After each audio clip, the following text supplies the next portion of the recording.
everyone to thank Josh for something in particular. There is no one who makes Donald Trump's day bad on a more regular basis in this state than Josh Powell. Because he's suing him, he's beating him in court, and he is making Donald Trump a very ineffective president. So let's thank Josh Powell again for what he's doing. I am so glad to be here with such a diverse, talented team of Democrats. David Crowley and Sarah Godlewski are going to be a great team for Wisconsin. Josh Powell is going to keep doing what he does best, and Joe Costa is Secretary of State and he is Treasurer. We have a great team heading into the fall.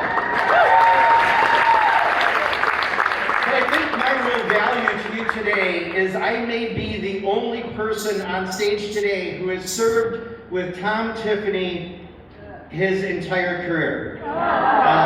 He came to the legislature and I served a term with him, and then I served the entire time in Congress with him. And I can tell you without hesitation, if you like Joe McCarthy, you will love Tom Tiffany. He is one of the most extreme members of Congress, and that is a high bar, folks. He is a member of the Freedom Caucus. This is a caucus that John Boehner, Republican Speaker John Boehner, by the way, said were legislative terrorists. That's Tom Tiffany. This guy votes with Donald Trump 100% of the time. If you like paying more for groceries and everyday goods because of Trump's tariffs, well, don't worry, Tom Tiffany has had Donald Trump's back, not yours. If you like paying more for healthcare and utilities, Tom Tiffany was one of those votes for the one big beautiful bill that not only raised your healthcare costs and utilities, but also made it so that 11 million people will lose their healthcare. And if you love paying more for gas, because who doesn't love paying more for gas, Tom Tiffany has supported Trump's illegal war over and over again, costing you every time you fill up your tank of gas. And it's not just that you're spending more, it's the crazy way he has served in Congress. He claims he's against data centers, but votes against local regulation on AI.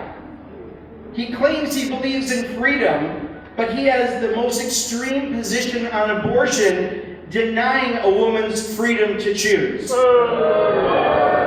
And he claims he wants to lower the cost of housing, but when a bill was before us in Congress to do just that, he was absent and skipped the vote to actually lower housing costs. Damn. And in 2020, he was one of the election deniers who voted against states' electors in the presidential election.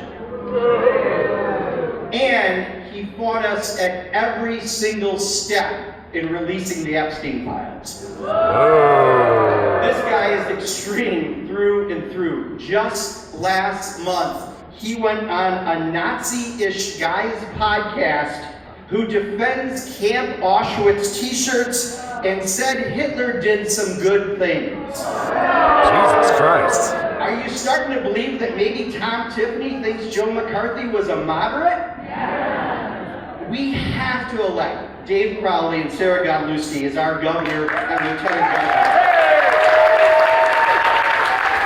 We have to keep the strong work of Josh Powell in suing Donald Trump's ass on a regular basis. And we have to flip 5 seats in the state assembly and 2 in the state senate to have a complete Democratic trifecta in Wisconsin.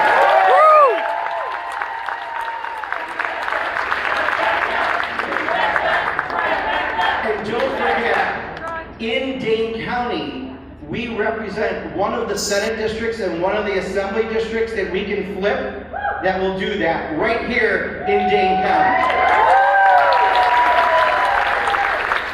We have a couple of congressional seats, one in the southeast corner of the state A guy named Mitchell Berman is running for Congress. He's a nurse at the VA, and he's going to beat Brian Tiffany for Congress. And another one on the western edge, where Becca Cook is going to defeat perhaps the least sharp cram in the congressional box, Derek Van Orden. And by the way, if we get the majority in the House of Representatives, we need 3 seats. I am in line to be a chair of one of the 12 subcommittees on appropriations. It's the one that has oversight over the IRS, the Postal Service, a bunch of federal agencies. The Office of Management and Budget, Russ Vogt, the guy who's the architect of Project 2025, Doge, and this other thing, oh yeah, the White House's budget. So I might have a little bit of fun next year, so. But all of this is riding on November 3rd.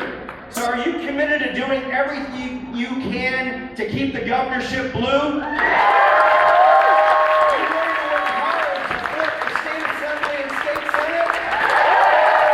Are you willing to help flip a couple of congressional seats in Wisconsin to make sure I'm one of Donald Trump's biggest nightmares? I knew you would. Thanks for being here today. Thanks for everything you can do between now and November 3rd. And it is my honor to introduce someone who has been a good friend over the years. She has figured out how to piss off the Republicans in the legislature by making the offices they tried to destroy and decimate useful. She's been our state treasurer, our secretary of state, and she's about to become the lieutenant governor of Wisconsin.